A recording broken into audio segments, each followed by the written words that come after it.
Okay, hello everybody. Are you here?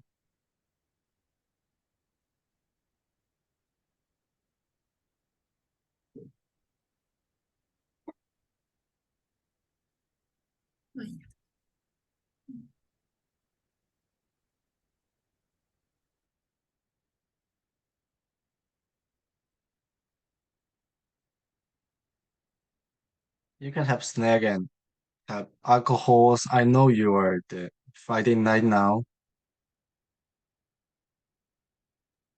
I just I just made myself some tea.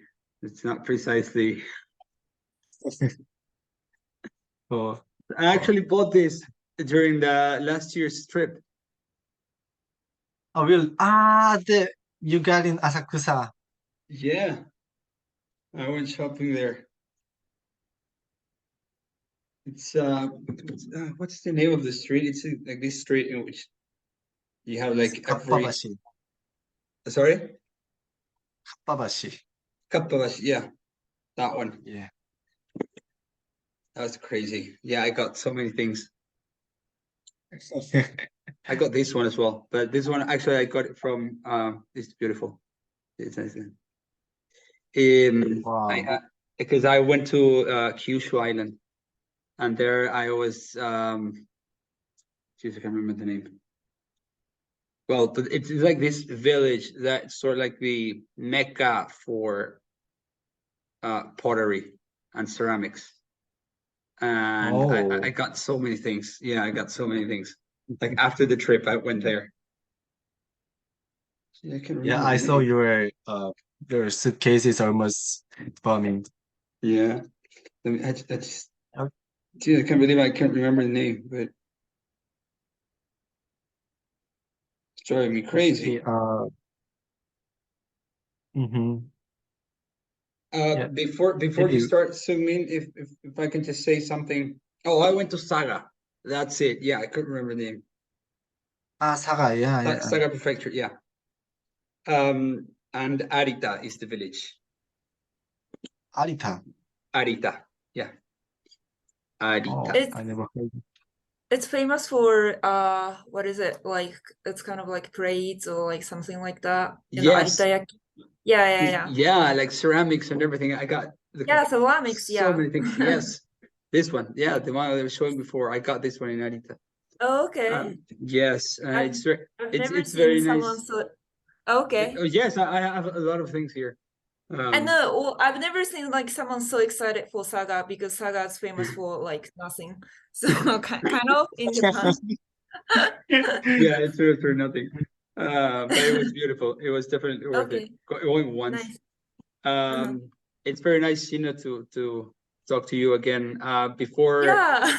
Before Sungmin actually introduces us to the culture sessions, I want to thank him for making this happen. He is actually the one leading the culture sessions, and he's the one in charge.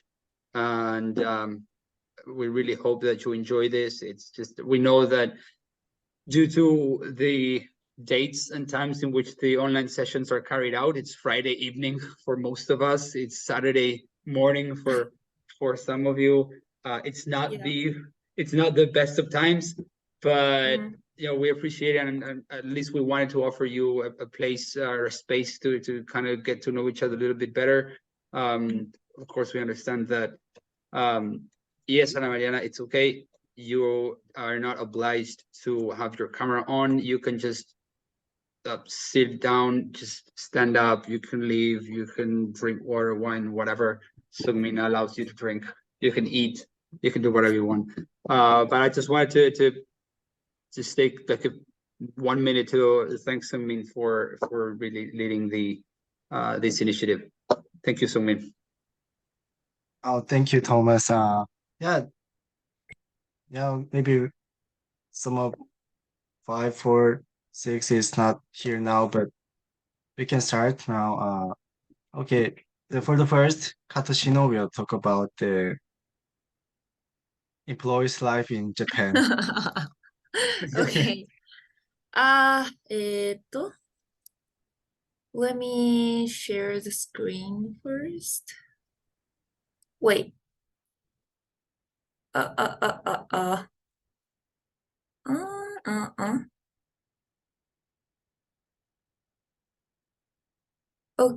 Hi everyone. Thanks for wait. Can you actually see my kind of like cameras as well? Like this, or like only the slides? We see the slides and we see like Okay. kind of the automated subtitles. Oh yeah. Okay. I'm just gonna But stop I it. don't understand Okay. anything that it says. So you could be Well, hacking it the kind of CIA catch and your the other sound place. and then like it shows in Japanese. Okay. Hi everyone. Thanks for joining. I'm Sino Karo. I am fully Japanese. I'm 23 years old. Will be 24 this year, and I kind of participated this program last year, and I still want to kind of participate in this program because it's amazing. So today I will be talking about Japanese companies for your cultural communication. I don't know. Because I think it's kind of interesting because now I work in Japanese companies for 2 years, and then I think most of you are students right now, and Japanese companies like working environment is very kind of specific compared to other companies in foreign countries. So yeah, today I will be talking about this, and I don't know. I kind of talk pretty much kind of frankly, so you can just cut in and do a question or something like that. But okay. So today I'll be talking about like three stuffs. First, features of Japanese management style. Second, modern Japanese companies, and last one, advantages and disadvantages of working in Japanese company. Okay. Oh, okay. Firstly, I'm working in a trading company, which is kind of called general trading company. This style of company only exists in Japan and Korea, which is really kind of special, I guess. And this type of company sells mostly everything what they can sell. They're just kind of mediator of the makers, like who makes some things and who buys something. So this company buys something from overseas and then bring it to Japan and sells to Japanese buyer, or vice versa. So they buy something from Japanese companies and then like bring it to like other companies overseas and then sells it to the other buyers in overseas. Because this kind of takes risks, country risks. Like the currency is different, so there's some like risks as well. So that's why we take those risks instead of other buyers and then buy it. Or those types of trading company recently started investing other companies and take it money from other companies. It's growth. So this is very specific kind of to Japanese companies. And now I work in one of them, and I do logistics and insurance department. Okay. Okay. So these are three things I think the most futuristic things of Japanese management style. The first one is lifetime empowerment. Before I start talking about features of Japanese management, it's changing. So it's not for every Japanese companies, but these are kind of like something stays from the oldest time, like from Edo period, like 300, 400 years ago or something. But lifetime empowerment is once you get in the company, you kind of work for that company for lifetime, for So before like 60 years old or like 65 years old right now. So this kind of makes your company prioritize seniority. That is the person whose age is older kind of get values more. So if you once get in that company and you keep working there, even though like if you work less or more, you gradually get valued. That's still kind of exist Japanese companies evaluation. And then from my opinion, this kind of like, I mean, have the advantage and disadvantage. Once you get in, you kind of like know if I stay here, like I get paid well, and then like if I get older, I get paid well more. So like you don't have like everyday pushed work harder stress. But also if you are like way smarter and way work harder than like older people, but you don't get valued more, so maybe you will get stressed by that reason.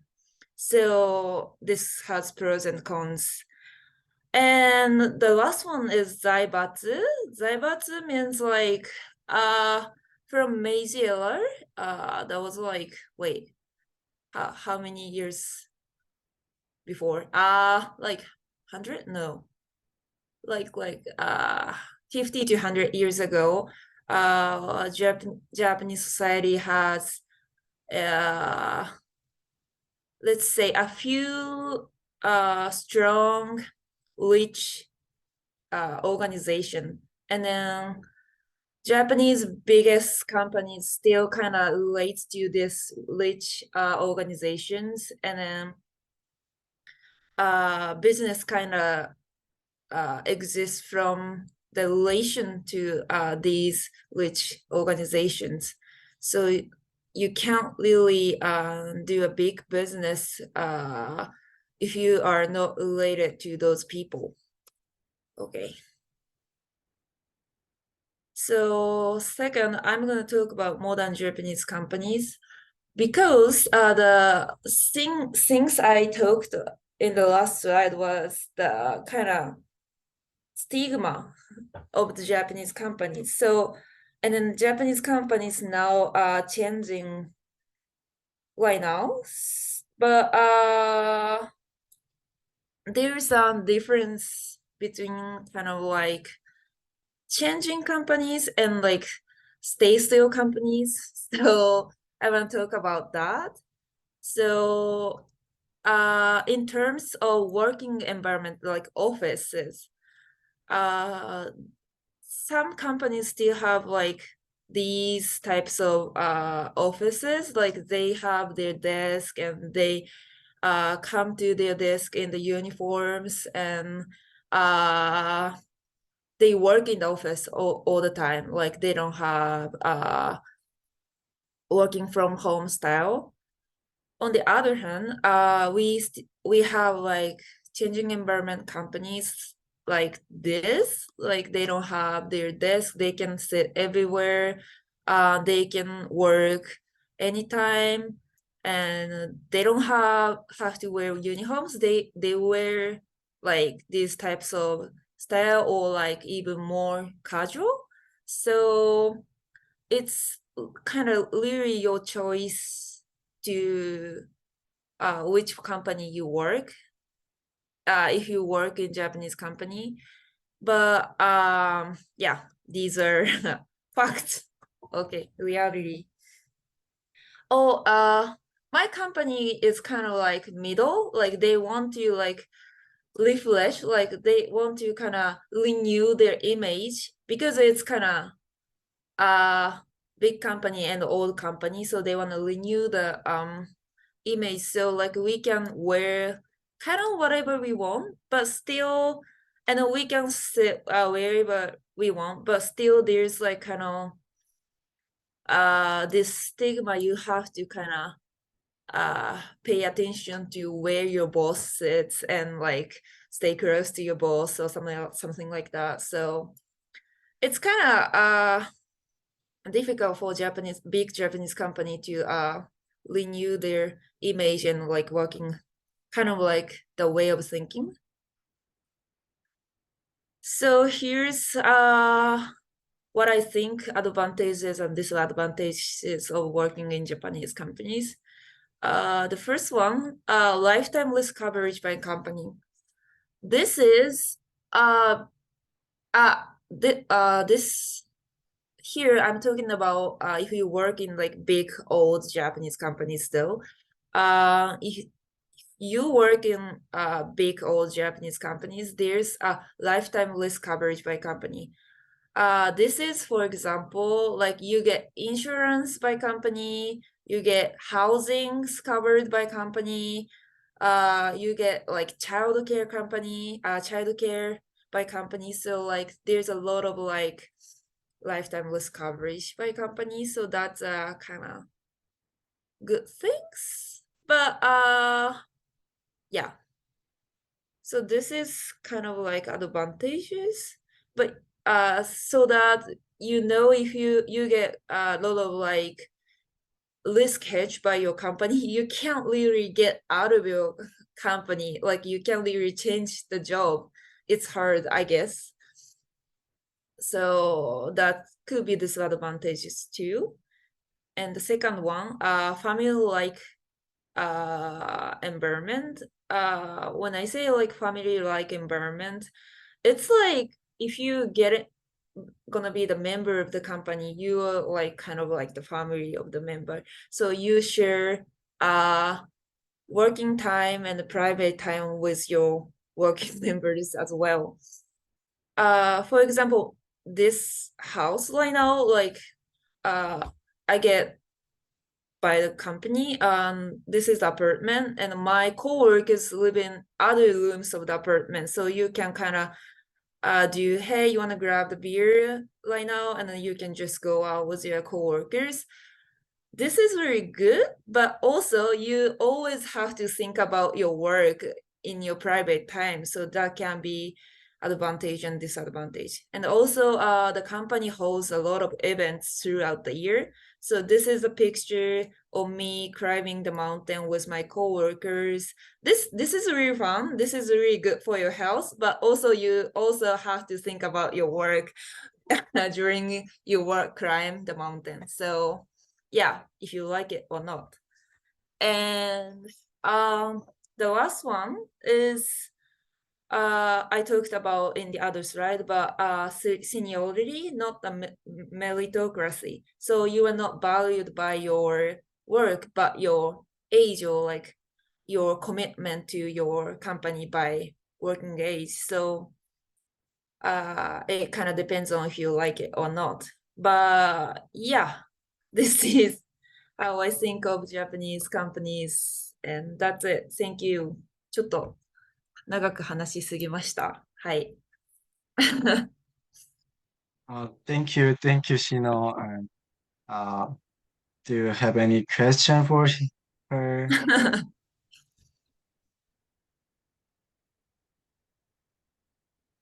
Or yeah, you can ask her later. And Well, I mean, for next, I don't know much about like working environment in like Latin American countries, so maybe you can talk about that. I have a question. Okay.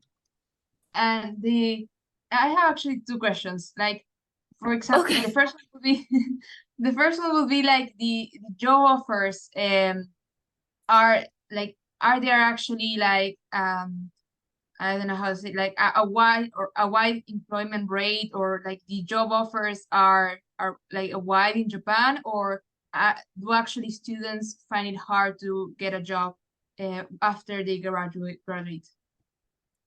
Oh, okay, thank you. So if you are like new to work, if you are still student, Japanese job hunting system is really specific because we have to do, most of students do, I think like 95% students do job hunting during your student life. And then it starts from like your third grade. And then like it kind of starts like at the same time. Well, it kind of changing right now, but and then you have to submit your application for like several companies. For me, I applied for like 50 companies. It's I mean it's a lot, but it's not a like super surprising thing. My friends does as well. So and I don't know. I mean it's aging population in Japan, so company wants to hire people, but also the competition is high. So you have to apply for at least 10 companies, I guess. Yeah.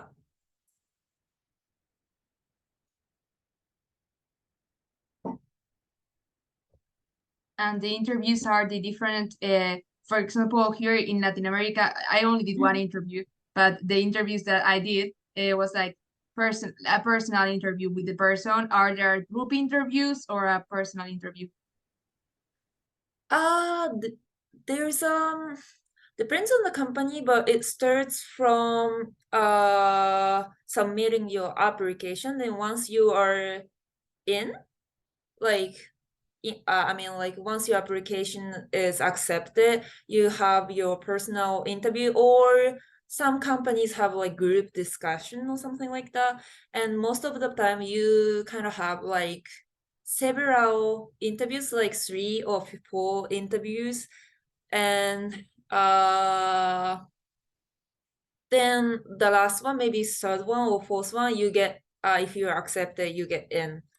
But I want to talk about this. Japanese job hunting clothing is ridiculous. You have to wear, maybe you know this, but you have to wear all black suits and tie your hair, and that was the wait, can you see the images? No, you have to Um, share the other screen. Wait, am I actually sharing? Oh, okay.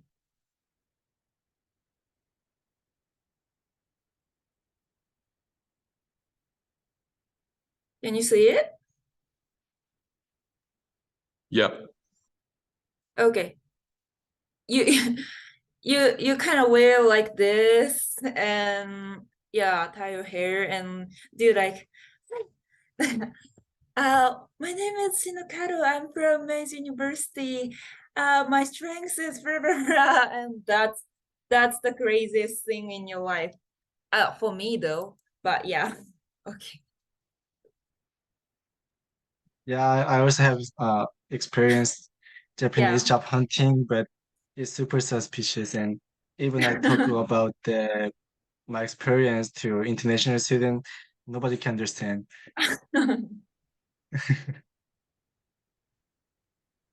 I have Okay, two questions. I have two questions. Okay. The first one is if we can get just like a quick picture. So just like have a record of this. If you know everyone can just give me a nice smile and just a count of 3. I'll just take a picture. So it'll be 1, 2, 3. Thank you. On the second question, Shino, I think it's so different from what we're used to here in Latin America. It's so incredibly different. But do Japanese employees demand any kind of change? You know, from coming from the companies. So I mean, I could understand if the changes don't occur because people running Japanese companies are older and they think in a way that maybe younger generations don't think right now, and that's the reason why they don't change. However, are young employees demanding a change, or are they actually just abiding by the rules and just accepting the way things Uh, are? Thank you for your question. I think Japanese young people demanding changes because me and also my coworkers who are around my age kind of like complains a lot of times but the thing is because of seniority there's a lot of like older people who's at the higher position, like who values you. You can't really complain directly to your boss or like someone. And also because of aging population, there's a lot of old men in the company who work for a big company. So right now, my company tries to renew the human resource system, and then like human resource department renew the system and submit this kind of like new system to the oji-sans, oji-chans, to the both like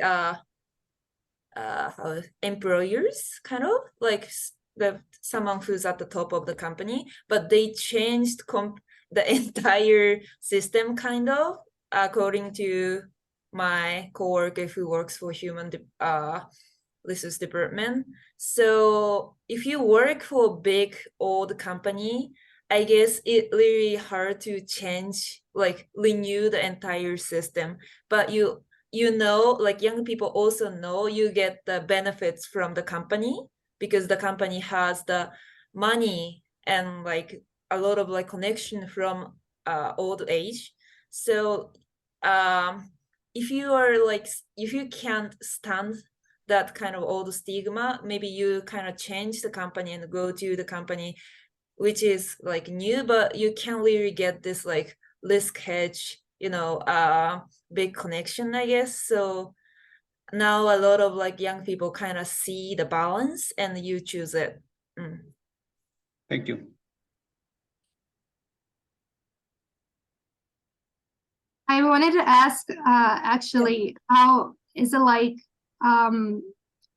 do companies accept tattoos in body changes in general? How is that seen? Because I actually don't know, because at least in Latin America, most companies, I really don't have a big issue with that. So is it required for people to have that has tattoos to like use it specific clothes that don't show it, or like go to work in a different way? How does that work? Thank you. I've never seen someone have tattoo in my company, and I don't think it's allowed in my company because I don't know. And also about like some body change, for example, like dye your hair, it's not allowed, I guess. Yeah, because everyone has like black or brown hair. Because it's customer first culture as well, I guess. We work for customer, and then like if you kind of stand out by your physical appearance, like you kind of get the impression by the customer, like if this person cannot like rely or something like that. I mean, all like this person is kind of like I don't know, crazy or something, because like a lot of customers are middle-aged men. So yeah, some companies, I know some companies allow tattoos and like dye your hair or whatever you want to do, but not my company and not a lot of like big old Japanese company. Yeah. All right, thank you so much.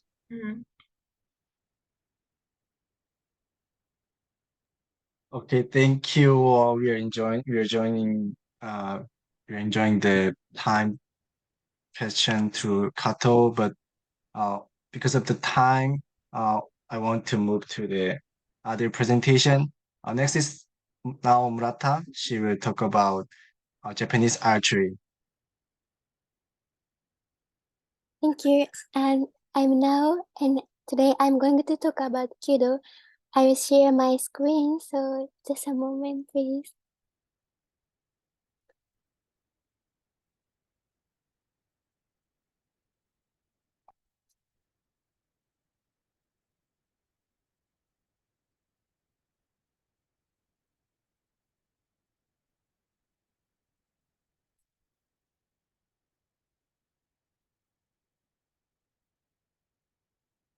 Can you all see my screen?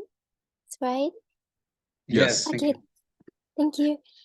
So, I'll quickly do my presentation about Kyudo.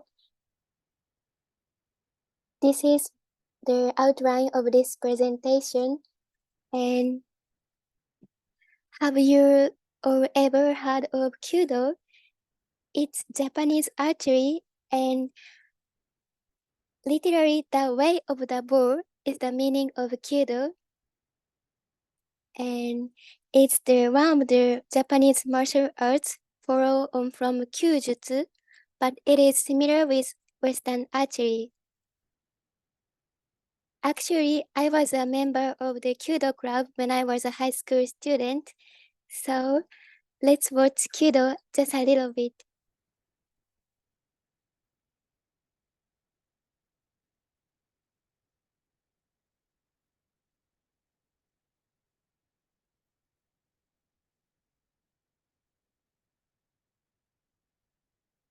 Kyudo is just like that. And Kyudo is based on practice and philosophy.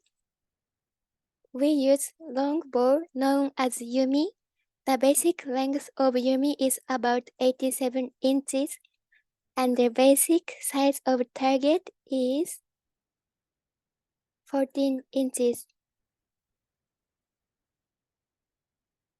When we do Kyudo, we wear traditional clothes like this, white and black, or we have some colors for the clothes. And there are some differences between Western archery and Kyudo. For example, Western bows are smaller than Kyudo bows, and the distance between the target and the person are different, like this. And this is a little bit about Kyudo's history. And according to the International Kyudo Federation, the origin of the bow dates back a long time in history. In Japan, artifacts of bows likely to be used from the end of the Stone Age. The long bows held a significant meaning both ideologically and culturally in ancient Japanese world and were looked upon as a symbol of dignity. After guns were introduced into Japan, the age of warfare using bows and arrows ended, and Japanese archery became a form of training of the body and mind. During the Edo period, Japanese archery was pursued as an art and developed into Kyudo. In modern times, Kyudo is especially popular among high school students, university students, and the elderly in Japan. There is a Japanese anime, Tsurune, with the term of Kyudo, and it makes Kyudo even more popular. It seems that Argentina, Brazil, and Colombia also have a Japanese archery halls.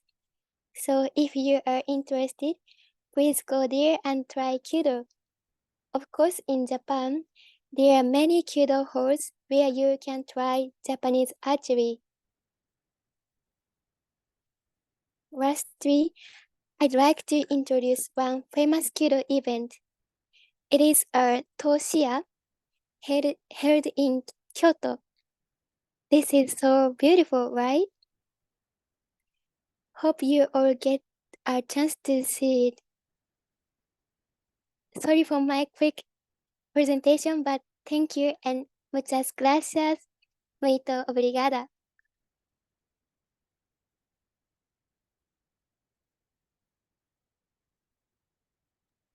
Did you aware of that? The in the video, the lady who was blowing is the Nao Murata herself. Yeah. Yeah. Yeah, I think you have a lot of question. Yeah, you can do. So we do questions now or at the end? Oh, now. Oh, okay. I just have a quick question. The last thing that you showed was it's just maybe I'm gonna need some help here, but something like Sanju Sangendo, something like Yes, that. yes. That's the Thousand Buddha temple, is it? Ah, Because I remember that mhm. during last year's trip, I think it was in Kyoto, I went to the Thousand Buddha temple, and there was it's very long, it's unbelievable, and they had this competition of Kyudo that came from ages ago, in which they would just compete, and it was once a year. And then I read like Sanju and Singudo, and maybe I don't know. I just wanted to ask if it was that. You said Kyoto, and I was wondering if it was the one held at the Thousand Buddha Temple. Yeah, I think that was the Toshiya in Sanju Sangendo. As you mentioned, it has very long history and it's the most famous Kyudo event in Japan. Yeah, people wear so beautiful clothes, like the special clothes for the event, and I guess it's gonna be held in January, I think. Yeah, Thank you. It was a lovely presentation. thank you.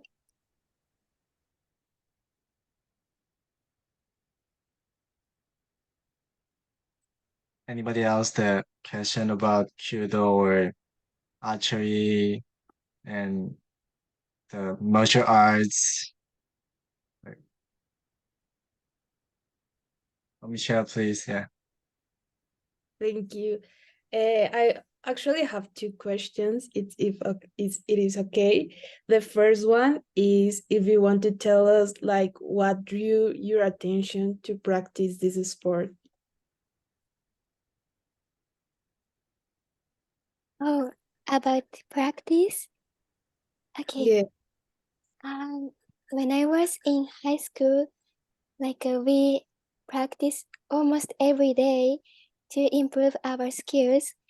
For Kyudo, not only about physical skills, but also the mental is also so important to the Kyudo. Like we need we need concentration to do it. So we have some special terms or special sentences before doing Kyudo to, how can I say, we all read the sentences about Kyudo history and how to do Kyudo every time before practicing to concentrate on practicing. And I think the practice of Kyudo is for improving skills and improving our mental condition for everything. Okay, thank you. My other question was going to be about that, about the mentally part. So thank you. Yeah, thank you. All And right, also, so yeah. yeah, I wanted to know, Nao-san, do you know if there are these Kyudo clubs in universities? Are there universities Yes. that Mhm. include these clubs? Yeah. Currently, I'm in Nanzan University, which is located in Nagoya. It's not the kind of big city like Tokyo or Osaka, but we have Kyudo Club, and my friend is in Kyudo Club too. And almost every university has Kyudo Club in Japan.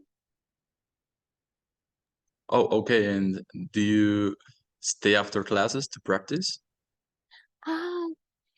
Um, right now I'm not in Kyudo Club, but if I am in the Kyudo Club after classes, not every day, but they have practice like after from 5 to 7 or 8, like 2 or 3 hours. No. Yeah. Not every day, but on weekdays, maybe 2 times or 3 times, and on the weekends as well. Oh, all right, thank you.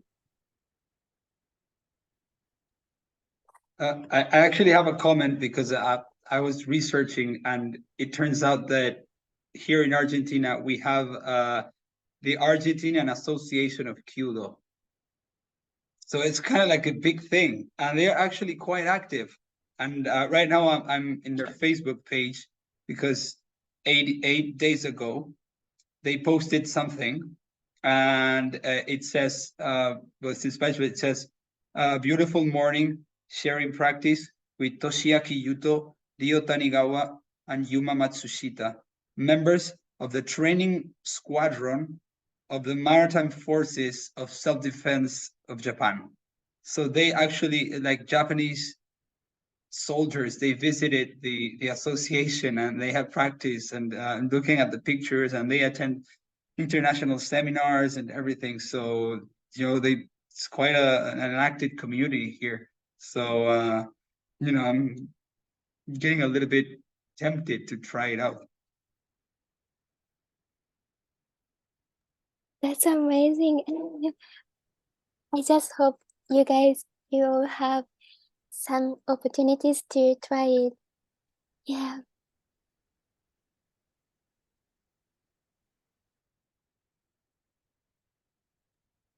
Okay, thank you. If you don't have any question more, we can move to Fuka Nagata's turn, and she will talk about. She prepared some quiz, so please be active. Okay.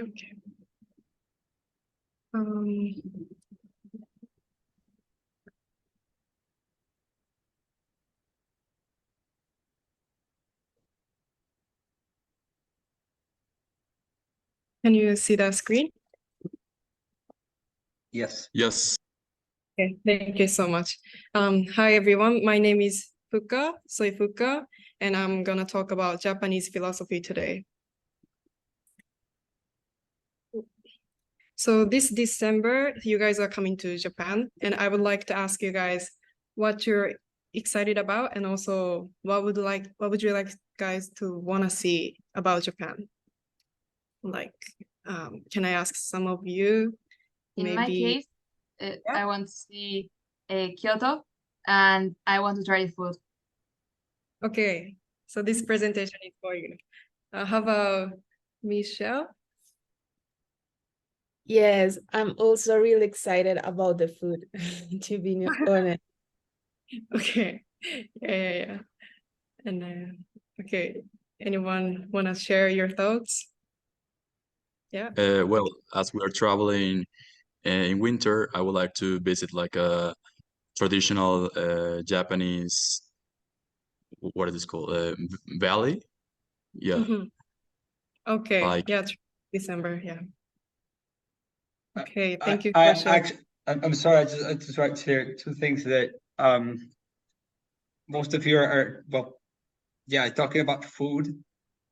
I'm in love with Japanese food. Actually, tomorrow I'm having lunch at this amazing Japanese place in Buenos Aires. That it's like super Japanese. It's called Tintoreria Yafuso. That means dry cleaner Yafuso. It used to be a dry cleaning place owned by a Japanese family, and they turned it into this family actually runs now a restaurant there, and it actually has only like 7 seats, and it's so demanded. And during the weekends, they don't work with reservations.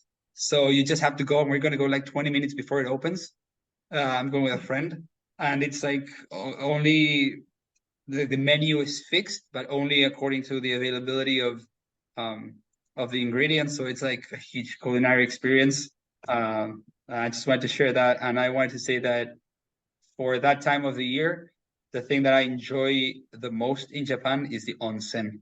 Last year we did an onsen tour. I could just stay there forever. I love them. Maybe you can see Sorry, with monkeys. sorry. You can see onsen with monkeys or capybara actually. Yes, I have to go to the north, right, to Hokkaido to see monkeys. Well, Uh-huh. I went to Kyushu and we went to Kusatsu, which is like 2 hours away. I mean, of course, maybe you know it, but for the ones who don't, it's like 2 hours away, and it's like one of the 3 main villages slash cities that of like onsen cities in all of Japan. So that's the thing I look forward most. Okay, thank you for sharing, everyone. So I'm sure you guys gonna see, oops. So Mount Fuji from Yamanashi, and also beautiful shrines, tea ceremony, and also maybe packed trains you will experience.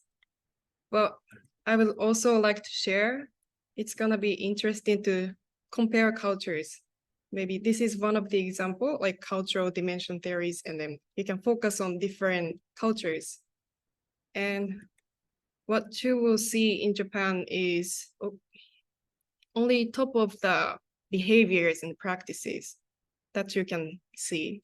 But what you cannot see is this non-observable part, Japanese perceptions, attitudes, beliefs, and values. Maybe you can learn from Japanese members so that you can see top very well. So today I will share some bottom part, only starting point. So one of the concept, maybe mottainai. Maybe you've heard of it before. It became famous because of the 2014, I think African women share this mottainai concept. She said it's unique about Japan. And mottainai is about, oh, we could have used, or we could have recycled this one. So I would like to show one of the quiz. So what do we use to clean up the floors? Option A, rotten vegetables. Option B, newspapers. And option C, seaweeds. Maybe seaweed? Seaweeds? Yeah, I will say seaweeds. Okay. Yeah, me too, seaweeds. Okay. I would say seaweeds, but you tend to eat them. So I guess I'm gonna go with newspapers, but seaweeds. Okay. Yeah. Yes, I also thought B, newspapers. Okay. So majority seaweeds. The answer is newspapers. So after reading newspapers, some of them don't throw it away. They use it like this. Rip it into small pieces and then put some water so that we can absorb some dust. So we call it grandma's knowledge, which also reflects Japanese society because grandma should not be the only one to clean up the room, you know? So we have a lot of mottainai concept. And the other day I was eating rice and then my grandma was like, "Ofuka mottainai mottainai." And she was like pointing out this small piece of grains. And then she said, one piece of grain has something. So this is another question. Option A, she said, 1 god. Option B, 7 gods. Option C, 100 gods.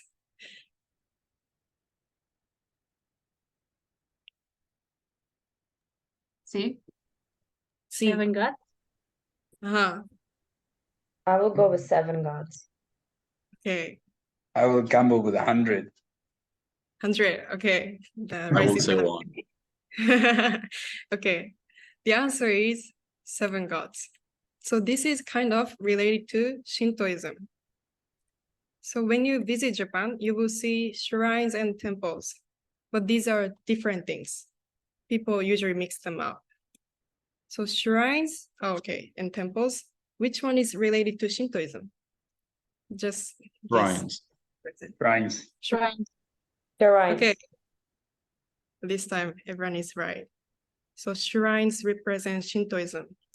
Shintoism is concept. There are spirits that live in lots of things around us. And in my opinion, since we have a lot of disasters in Japan, we wanted to believe that we wanted to have the sense of control of environment. So reflected spirits in the nature, you know? So we prayed and we tried to control them. So maybe have you ever seen this one? Raise hands. Princess Mononoke. And you see spirits in nature. And also this scene, Spirited Away. Do you know why Chihiro is holding the breath? Can you guess? Because You she will remember- be she will be seen by the spirits if she breathes during the passage. Yeah, exactly. I'm sorry, it's just gonna seem like a lot of showing off, but I have to show this. But I actually have a Spirited Away tattoo here, so Honestly. I'm loving this. Yeah. So there was boundary between bridge and then like across the bridge. And Haku said, oh, you're gonna be seen by spirits. And this concept is also Torii Gate. Before entering Torii Gate, we consider it as human world. But after passing, we call it more sacred place. So some people bow before entering Torii Gate. So this is the end of the presentation. So by knowing some basic knowledge, you can see, Japanese things in different ways, I think. Okay, thank you so much.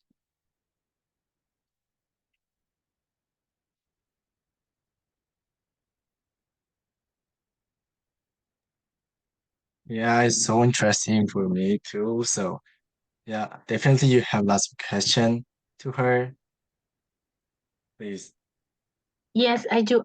What is the preferred way that we can enter a shrine and just see it not as a tourist, but as a different perspective, we don't participate in tourism, but how can we just pass that a small barrier of just tourism to take the photo and just like check is a great point. Yes, so in Kyoto or most of the touristy place, we can enter shrines and we can just bow and enter the Torii Gate, and you can actually like throw coins and make a wish if you want. But in Okinawa, people are more like how can I say, conservative. And then we, even like some Japanese people cannot enter. They say only some specific people can enter. So I think nowadays we have some sign that says you can enter or not. Oh, so you mean tourists, that there are signs that maybe say if we can enter or not? I think most of them, it's open. And then only Okinawa I figured out recently because I couldn't enter. And he said, I think they wanted to preserve the culture. And they said, don't enter.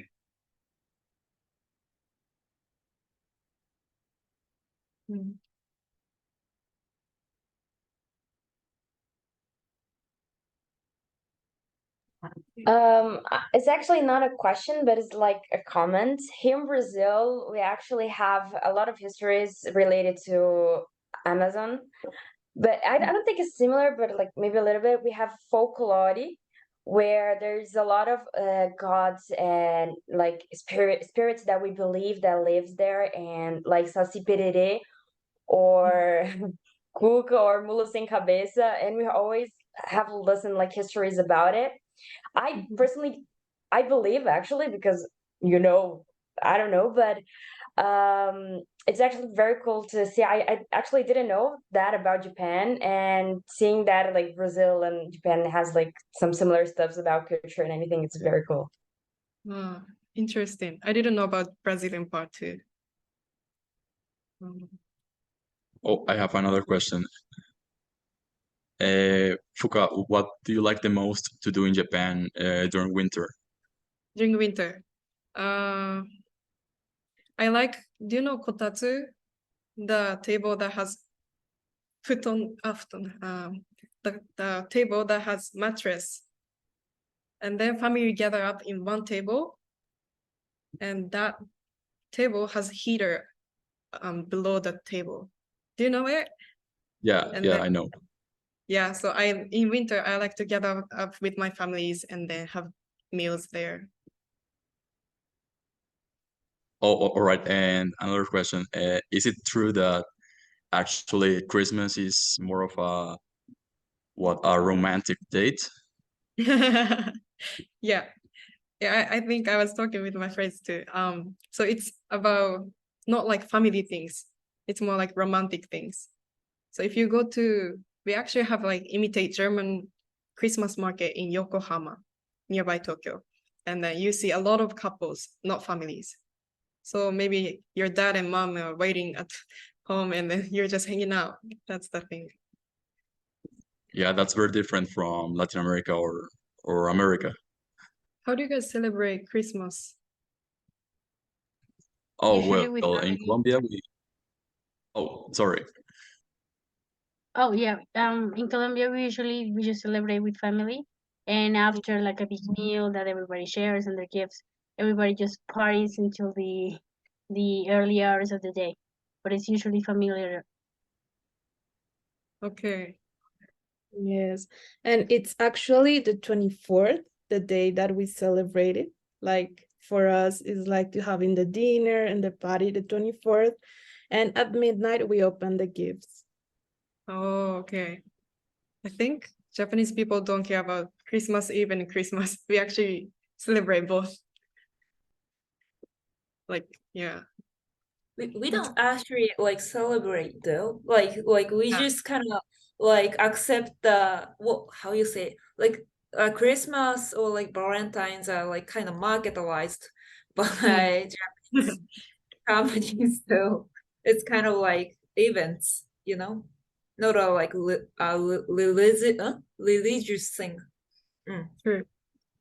Yeah, and the funny thing is that in Latin America, it's actually so hot during Christmas, and we're used to just watching movies, and you have all this snow falling into the streets, and you know you're just having like a hot chocolate, and Santa is wrapped in like 1,000 layers of clothes, and you're like wearing hats and mittens and everything, and here just like in flip-flops, just kind of like behind the air conditioner. I'm just dying. Maybe sometimes we go into the pool or something, or just like it's so damn hot, and it's funny because it's nothing like actual Christmas in the northern hemisphere. It's like 40 degrees. So maybe Santa Claus is wearing like short sleeves. Yeah, yeah. Actually, in Colombia, the gifts are presented by the Jesus Christ, like as his birth, and not as Santa Claus itself. So that's why we wait into the midnight. So after he's born, somehow a child is just bringing everybody gifts. Oh, so different. Yeah. And is it true that people used to buy KFC a lot? Nowadays, yes. I mean, still now. So it's now more a tradition, right? Mm-hmm. There's a long, long line. It's ridiculous. I mean, I don't buy KFC though. How about, I don't know, Sunmin and then Shino-san? Yeah, I have tried it to buy once, and I wait for an hour to buy KFC chicken. Yeah, and after that, I never do this again. So I mean, Well, didn't that start in Korea? Am I wrong? I think it was like a thing in Korea to buy KFC. Maybe it's just in Japan, but I don't know why. I think I read or heard or seen somewhere that in Korea they used to do that. Yeah, but not specific KFC brand. Uh, like you know, in Korea, Christmas is national holiday, and the day family gathering or the couples going out. So it's in Korea we have usually have chicken ordering to eat, but in Japan it's not even a national holiday, and it's just normal day, and but they buy KFC, not the other chicken in convenience store or other brand, but it should be KFC.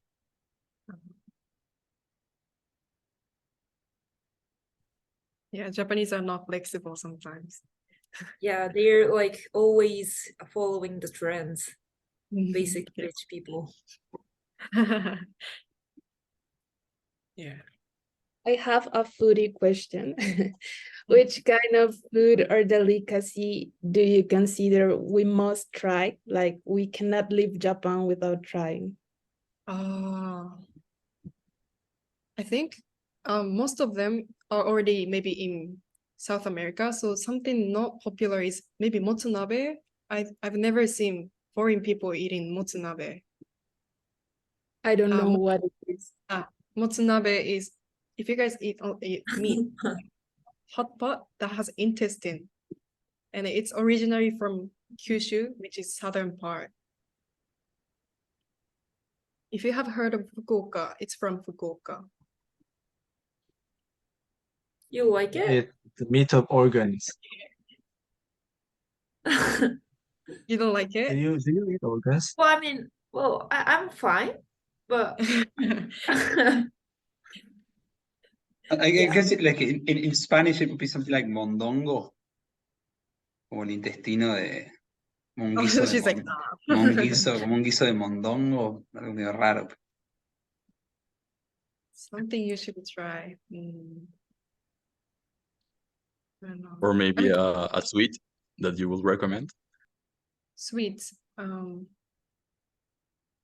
Mochi is already famous, right?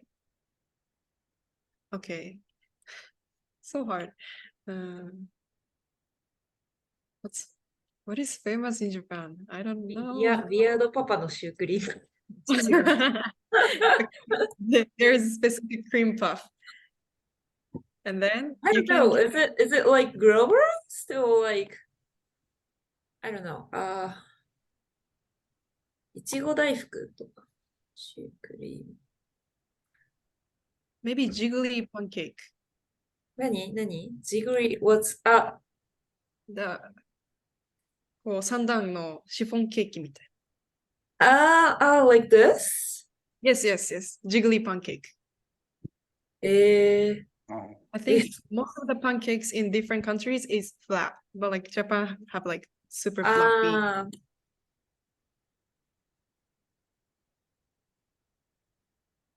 I think you can try this one. There's a Or dish. dessert in Made Cafe. Huh? Dessert at Made Cafe. You can spell on your food like 모에 좀, you know. cafe. Made a cafe. Yeah. Well, I've never been there, but I always want to go. Me neither. There's- I want to try it. There's a dish that we had in Kofu. Oh.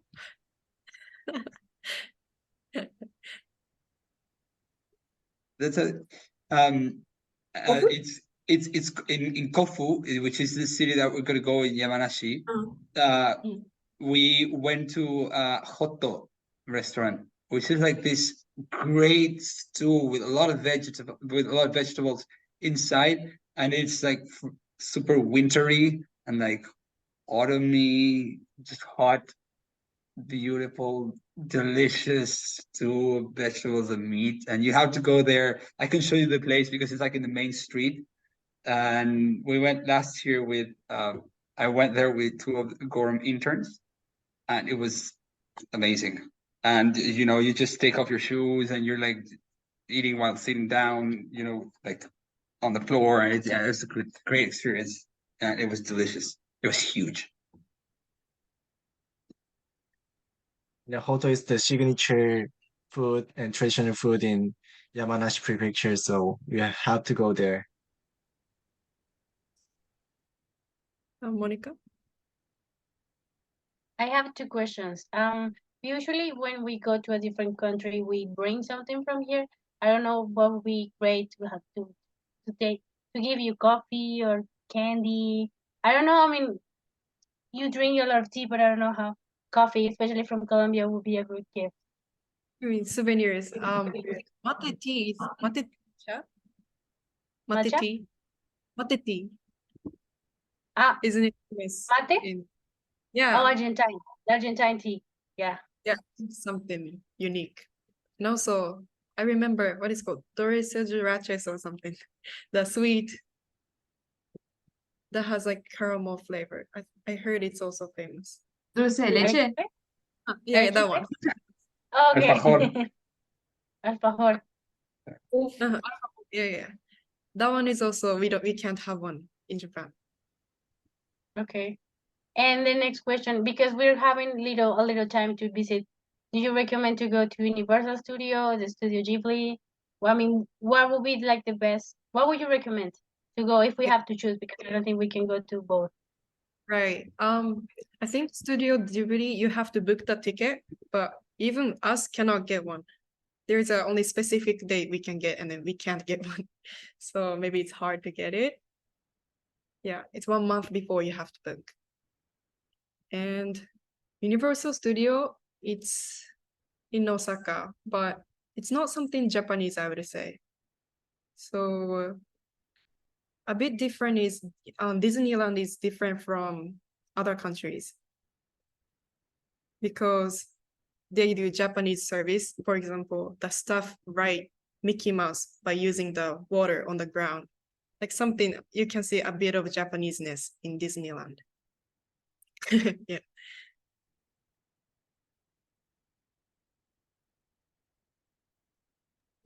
I also have another one. Regarding of traditional things, can we do like a tea ceremony or like calligraphy course or Yeah. something?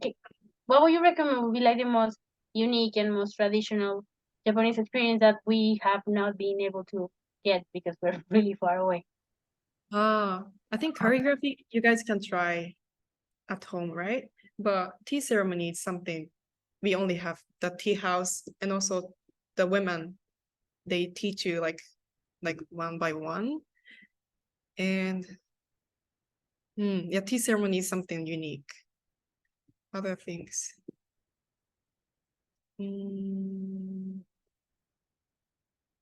What would you recommend, Shino-san? You get trained at 8 a.m. so that you get experience starting parked train. That's specific in Japan. Sure.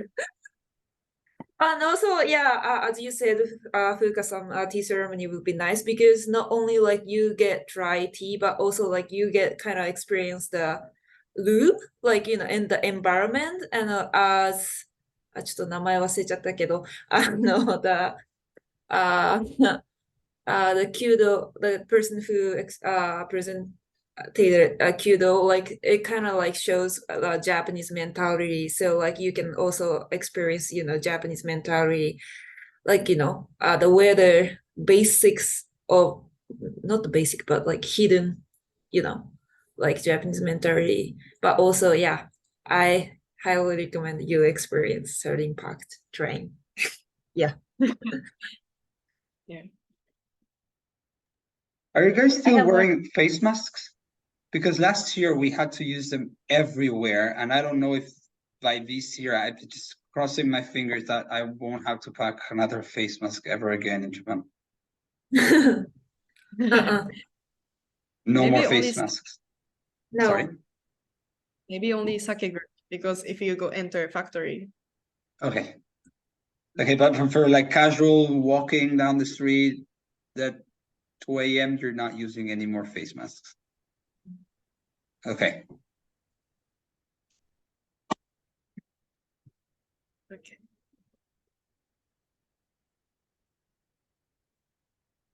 But some of Japanese still using face mask because they used to use mask in the summer or whatever.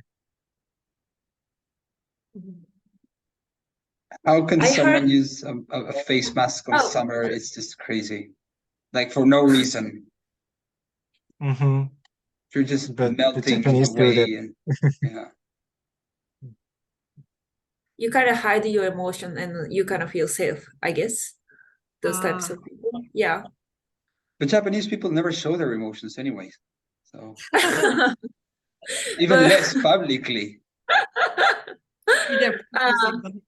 That's true. Yeah. No, I'm joking though, but Well, yeah, I know, but like those people are like have highest conservatives, yeah.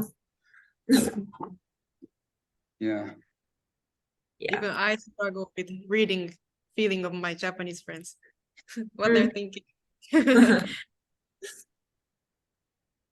I have these like specific ratio, like let's say like 60% of people like stop wearing masks, then all of them stop wearing masks because Japanese people kind of cares about what other people do. So once like 60% of people stop wearing masks, other 40% or like 35% stop wearing masks, and this is the circumstance right now in Japan. Yeah. Mm. Yeah, I remember last year when we went there in Latin America, by that time, face masks were gone forever. I hadn't been using face masks for months. And when I got to Japan, I had to use face masks again. And I hated it. And at some point, I was just taking my mask off and there was no one around me, but I felt like crap because I felt like I was like disappointing the whole Japanese culture and nation. I was like, I felt horrible because I was like, I'm just trespassing the law. I mean, nobody said anything, but I felt horrible. I felt like, yeah. Why is that? I mean, I'm Japanese, so I feel it, but like there's like some specific thing Japanese people kind of telepathy you or like something. Is there something like that? Like why you feel that? Because maybe Japanese people are really good at like pressuring something without saying anything. But like, what is that from your point of view? I don't know. I guess like as for I mean, I can speak for myself, of course, but as a foreigner there, like the starting point is already that I feel like I'm being. I want to say like watched, but people look at me more than they look at other Japanese people. So the starting point is I feel already looked at, and so I kind of get like a little bit susceptible. But then I don't know. I guess it's something that I feel from your body language, kind of like I don't know. There's like a certain energy that comes to me, that flows around us. I don't know. I feel like this judgment's just flying as energy through the air, I don't know. And plus I know what Japanese people think regarding or thought last year regarding face masks. So I knew what they were thinking of me because I knew what they thought of face masks. Okay. Energy. Okay. I'm sorry Yeah. for you on behalf of Japan. Okay. Yeah, you should apologize in the name of all Japanese people who judge me. Okay. Interesting. I do have one question though about that, because we are really loud and just expressive. What would be like the social cues that we have to be aware of, not to intrude people, because we are really different socially. Like really on the train, there's only foreigners who is talking loud. I can see every day. So you kind of have to talk quietly. And also when you're queuing, some people just don't queue. So we have to, line up. That's the thing. And also I think one more thing, when you go to shrine, I saw people walking the center of the shrine, but actually we cannot. It's called spirits are walking there. So if you see main road, you have to walk the sidewalks in shrines. Maybe that's the things you can care. I think the part of the subway will be like the most difficult or the most different for me, because here in Brazil is like a show in the subway, seriously. Like you can see people rapping, you can see people asking for money, you can see people singing, and it's like you get like 3, 4, 5 shows a day because people come and go all the time. It's like it's a lot of sound, and I think like the subway is going to be like impact for me. I don't know if for like people from Latin Europe in general, but here in Brazil is like literally a show in the subway. Actually, well, it's free at least, but it's a show you like everything. So it's more like entertainment for you guys? Sometimes, but like imagine you're going to study at like 6 a.m. because I wake up at 6 a.m. and I have to take the train, and like there's people rapping or singing, and I'm not a morning person. So sometimes I'll be like, oh my God, why? But when I'm going home, so I laugh, you know, I think it's funny. At least they're doing music. Interesting. I would say it's full of sound in Japan too.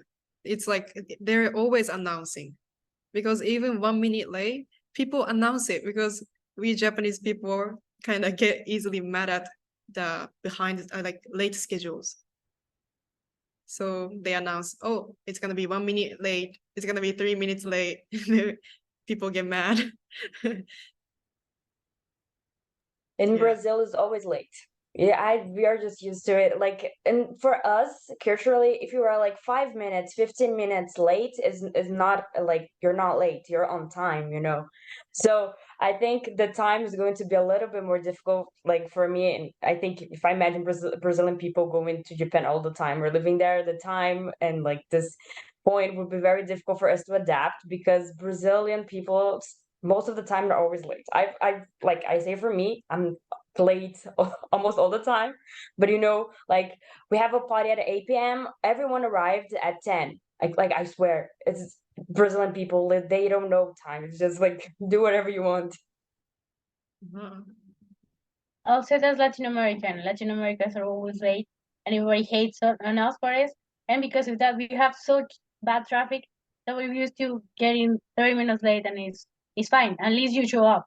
So please have patience with us. We're trying our best. It's sorry, Michelle, yes. No, I was going to say that actually here in Colombia, we use the word now as later. It's like that. Yes, we say like ahora, that is now. Like I'm going to go now. It means that we're going to go later. So yeah, I think that time is going to be a little bit a challenge. Now, what I was going to say is that right now I'm actually working on the agenda for the study tour. We have the proposals for the activities and everything, but I'm actually working it more into the details of each activity. And then being asked, like, please, if we need the information, like how long our greeting speech should be. Should it be 2 minutes? Should it be 3 minutes? Should it be 5 minutes? Should it be 1 minute and a half? So it's like they have everything under control. It's like, I don't know, man, just talk, just say something. And it's like 2 minutes or 3 minutes. That's different. It's a different speech. You know, we have to have everything just perfectly timed. It's unbelievable. You know, I'm just like, I don't know. It's 10 minutes for people to talk and say something. No, we have to know how many minutes we have to talk and how minutes you're going to be talking, and then what are we going to do? You know, it's like the earth is going to implode. You know, the cultural differences. Yeah, but I also like people talk more like informative way, like Latin American people, and the Japanese people only talk minimum information. You have to ask a lot of stuff, otherwise we talk minimum. Yes, which is a bit That's- frustrating. That's actually a problem for me here, because I'm not a very talkative person, and here they talk a lot, and they do, and I'm not very good at small talk, and you see people that here they talk a lot, and even before like meetings and everything, they tend to talk a lot in Argentina. At least in Argentina they do. But I think that an interesting thing here is that no matter where you go, like for example to a store and everything, like any person is going to talk to you about politics, economy, and that's something like really interesting that we have here. In Brazil, like when I'm on the subway, a lot of like old ladies come to talk to me to know where like the place is, and I just like, oh, okay. And then they start talking about their family, their sons, what they're doing. Like I just make friends out of nowhere. And I really like this about Brazil. Obviously, like for some people that have difficult talking, some maybe it can be difficult, but like Brazilian people, I think Latin American in general are very like friendly, and we like to talk, and we make like connections to people in anywhere, anytime. It's like I think it's very funny. We have an expression in Colombia that is said, we talk out of our elbows. It means that we can be silent and we are still talking. Actually a problem is to be quiet and just calm, because we are actually talking every day, all the time, with people at the same time. Nobody can understand a word, but we're always talking. I think the And frequency of call is different. Sorry. Like I realize people call to family so often, but Japanese people, I've never seen they use like calling to family. It's like when I called my mom, she says, "What's the emergency?" And then it's the difference we have, you know?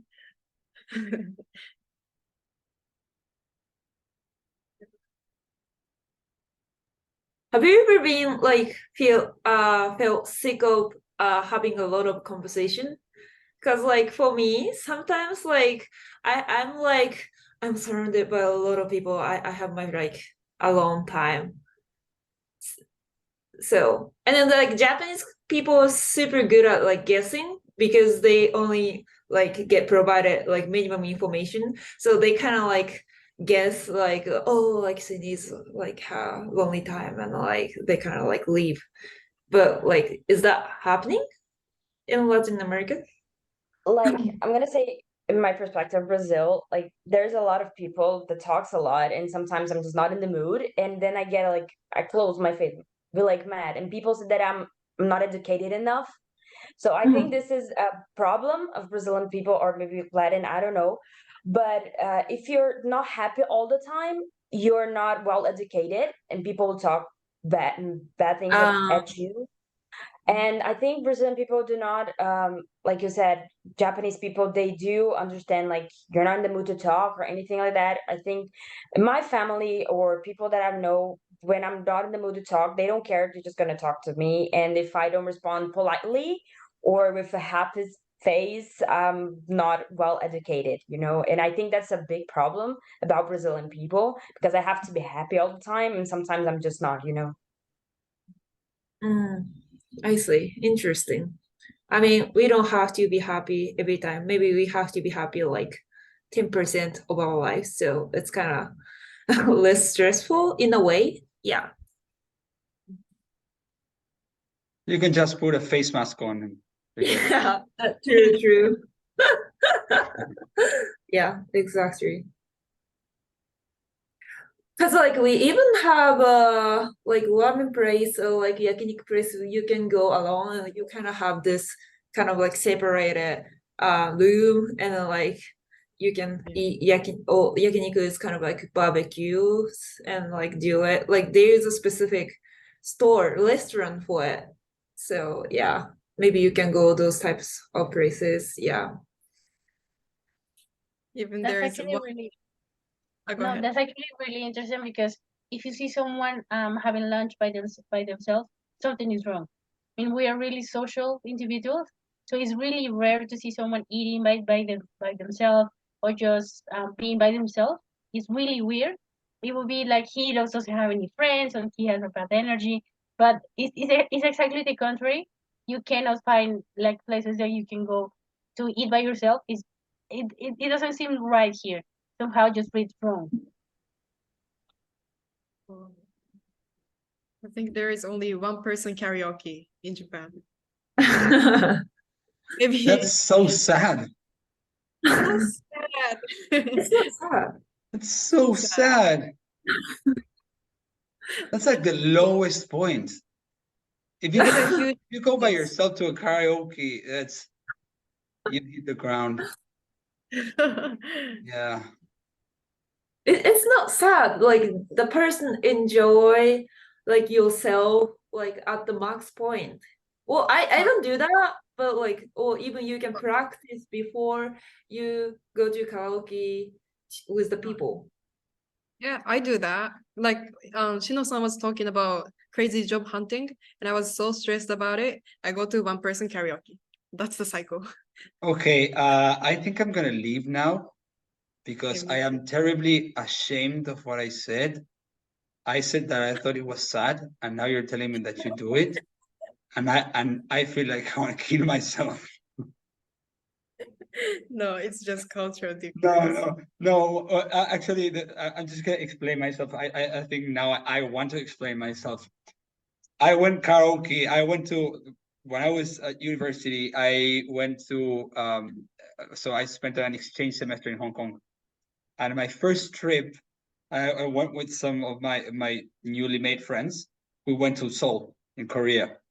And the day that we went out, that was I think it was Friday or Saturday, we ended up, of course, going to a karaoke. And we were so many people, and I only associate karaoke with being incredibly drunk at 5, 6, 7 in the morning and just being there with people. I have never actually pictured karaoke as a possibility for just like, I don't know, it's like Wednesday, 3 p.m. I'm going karaoke by myself to practice. Like I was thinking of something else. So I'm sorry. No, that's actually like it became business recently, right? I think Sorry? I think it became a big business few years ago. So it's Okay. actually Okay. I feel a little less bad now. Are we doing karaoke when we go there? It will be an activity that we can do, or it will be different? I think you can go. I mean, you're gonna have some time, of course, for yourselves. I'm guessing that I wouldn't talk about it, but I'm guessing that karaoke is within boundaries. So yeah. Yeah, I see your smile. I know, Monica, what you're looking for the most in Japan. You want to go karaoke.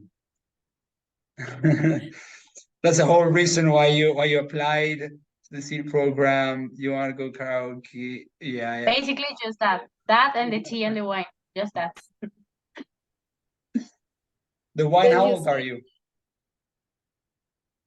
Monica, how old are Sorry. you? 30. Okay. I'm the oldest Yeah, of the bunch. you're Yeah. right. You're the oldest one. Yeah. I'm gonna be So I 29 can drink wine. by then. So Okay. yeah, we can, because it's 19 actually in Japan. Yeah, it's Uh, funny because everyone in my group in wine, they have never tasted. It's really fun to see the no, and I don't think they can. So it's funny that we are all in the wine and actually just one, and well, Elio and I can drink wine and they can. So it's really funny.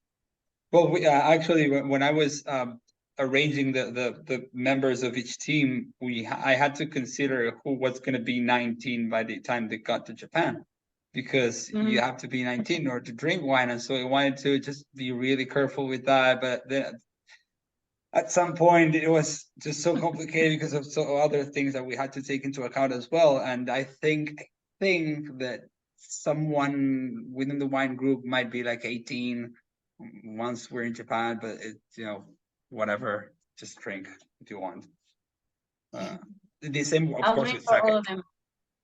Yeah. Yeah. And Alonso, yeah, I kicked you out so many times. I think I kicked Alonso like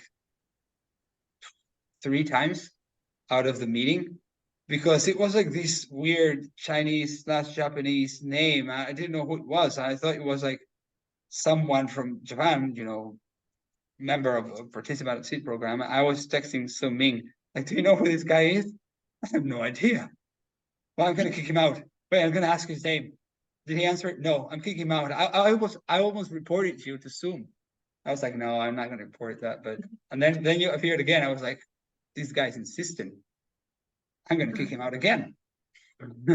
and then I asked your name, and it turned out to be you. So welcome again. Thomas, when you say that karaoke is in the boundaries, what are not in the boundaries to do when we go? Like, can we go out at night, or you can go out at night? You cannot go to a nightclub, for instance. Okay. I mean, not at least from December 3rd to December 16th. You have to abide by the rules. I mean, at the end of the day, this is a study tour. Yes. If you want to go to a nightclub to stay like one more night, you're free from us. We just remove the shackles from you, and you're free to roam Japan for as long as you want, and visit every nightclub. But I mean, it's still an educational experience. We want to make it as fun and as interesting as possible. But you know, nightclub, that kind of things, of course, it's not going to be possible, especially when it comes to Japan. You know, you're able to go karaoke, you can go, of course, you can go at dinner, whatever, of course, needless to say that. But some things that we have to, because something happens, you know, you're very far away from home. I'm not saying like you break a leg, but I don't know, whatever. I mean, culture differences are so big. If you're drunk, you're tipsy, whatever, you know, a lot of things can end up in misunderstandings. So, you know, we want to avoid any delicate situation that might, you know, lead to huge misunderstandings. Okay, so the craziest will be karaoke. Well, at least that we know of, yeah. I mean, you can always do something and make sure that we don't know.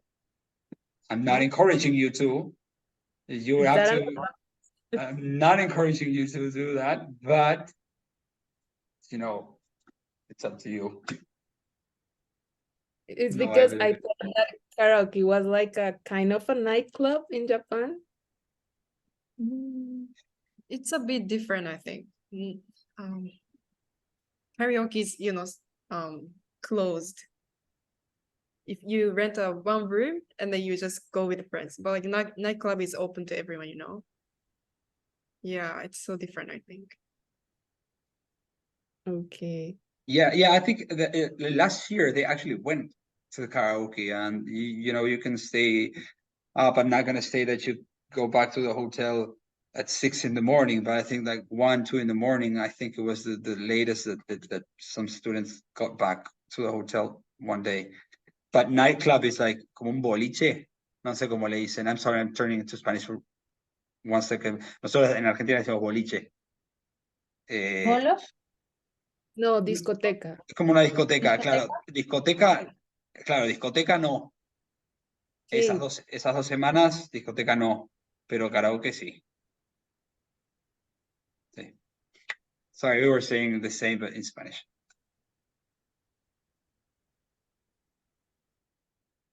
Yeah, but Discotecas are parties. They're like discotecas, because like parties, night club or anything like that. yeah, discoteca and boliche, I think it's like nightclub. I would say, Okay. we're going to the club.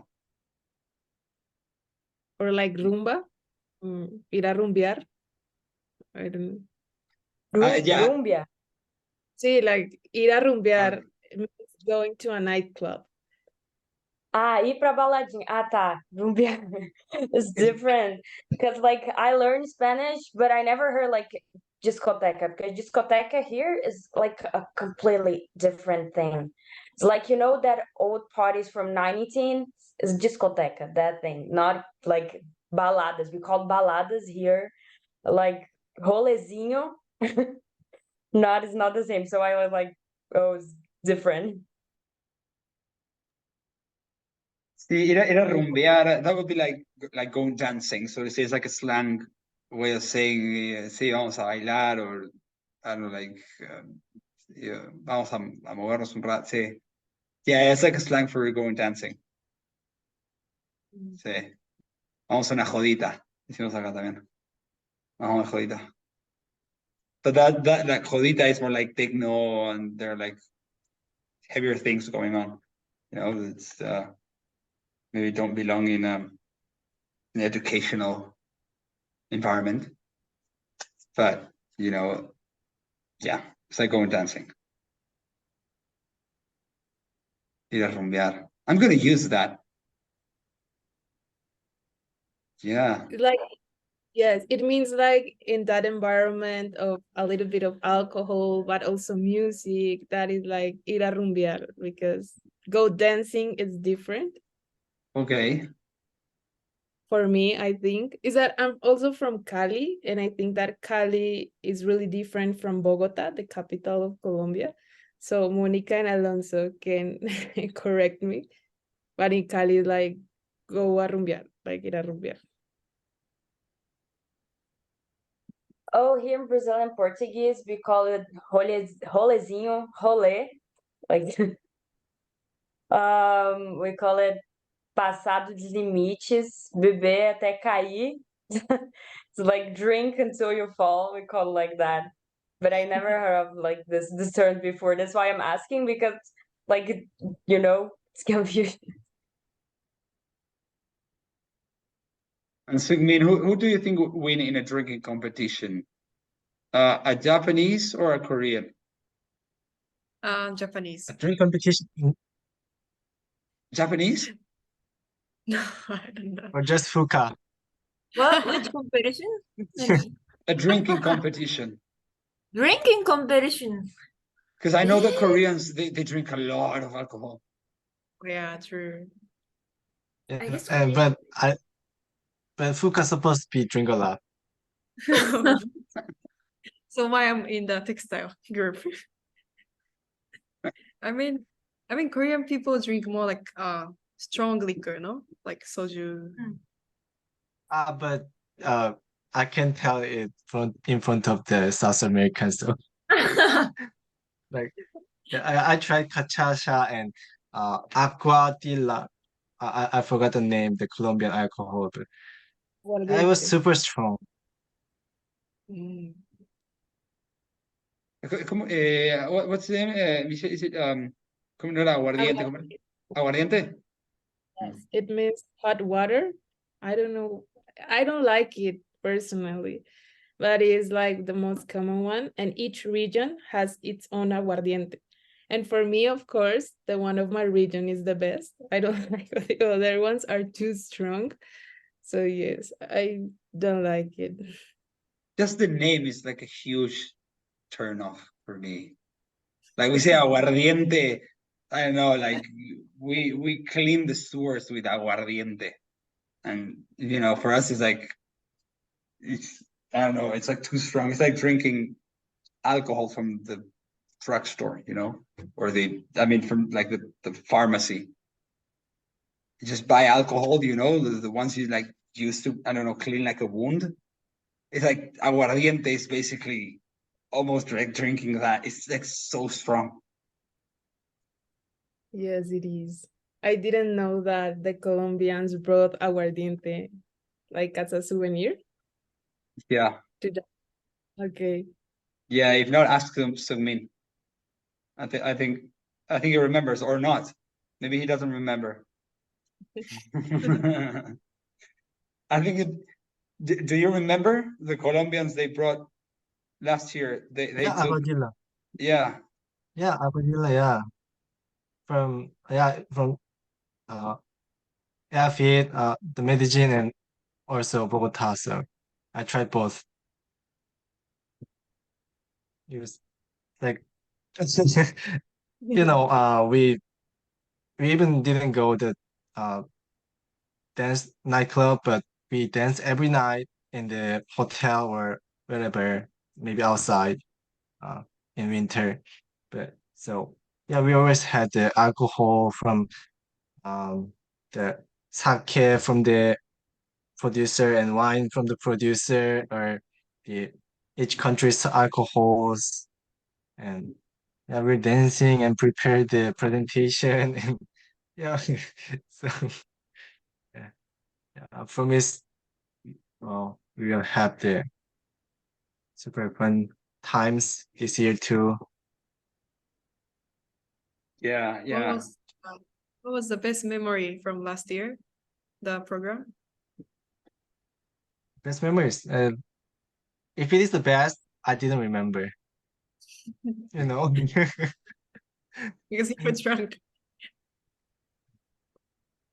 I think that at least for me, the one that comes faster to my mind, Shino, you're actually there.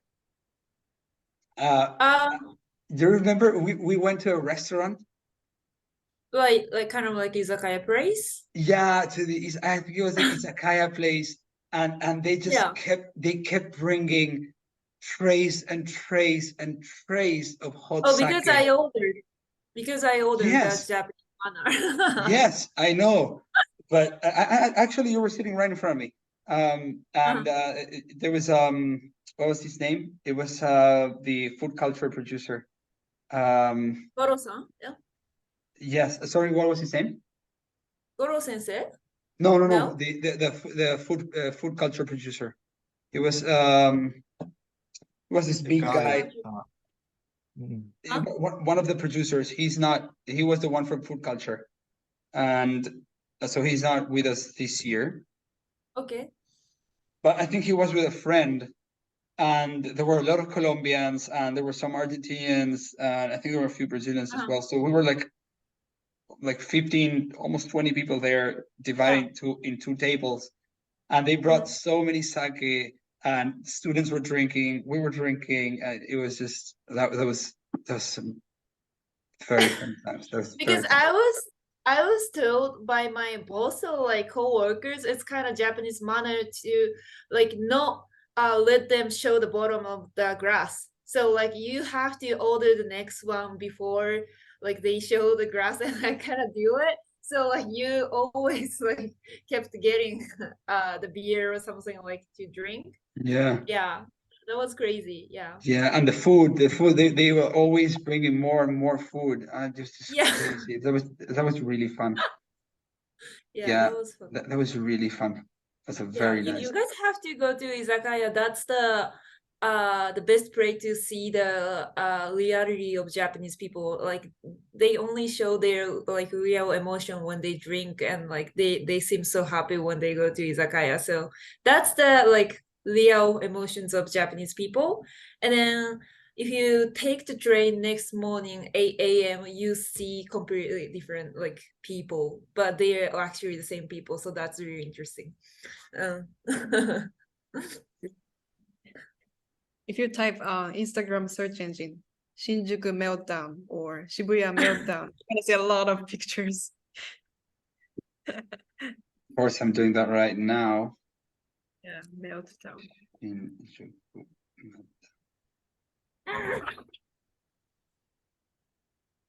Avocado.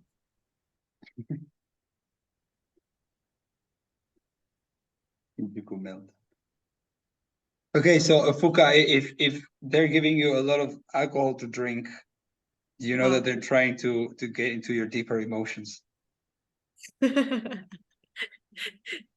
She shouldn't told that. So it might be better for you to just open up from the start, you know, just so that you can save the alcohol part. Maybe I can drink while doing the presentation. I wouldn't advise that. There are going to be cameras and like media, and it's going to go into live television. So yeah, I don't think that's going to be a good idea. It's true though, if you drink alcohol, you get better at your second foreign languages. Oh. Because you don't really care about like small mistakes, especially Japanese people. Yeah. So I highly recommend you drink before presentation. I mean, you are already, you know, so good at English, but yeah, maybe. Great advice. Who knows? Maybe you end up speaking Spanish, and we end up speaking Japanese, even though we don't speak Japanese. Yeah. But I don't care about little mistakes. I don't care about big mistakes, and maybe I just pretend I can speak Japanese.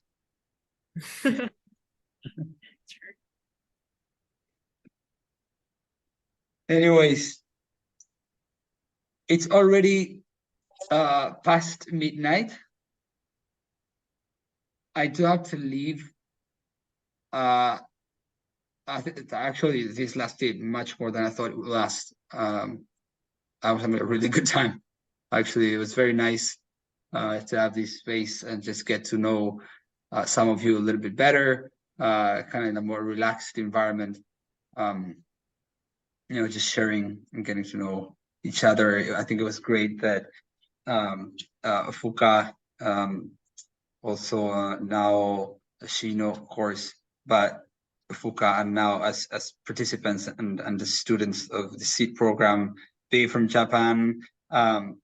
We know that sometimes Japanese people can be very shy and just maybe like when it comes to opening up and being or actively participating in debates or discussions, they might just don't want to interrupt. Maybe they sometimes do it because they don't want to interrupt other people, and maybe you ask them something and it's like yes or no or okay, yes, hi, arigatou gozaimashita. And maybe that's all you can take and just squeeze from them. But just having you girls here and presenting, I think that was so interesting. So interesting. I actually learned a few things that I did not know. And I think it was very valuable. So we really appreciate that, of course, you and everyone else who joined. And of course, staying up until this time. From my part, I just want to say thank you to all. Shino for joining again, joining us in the SEED program.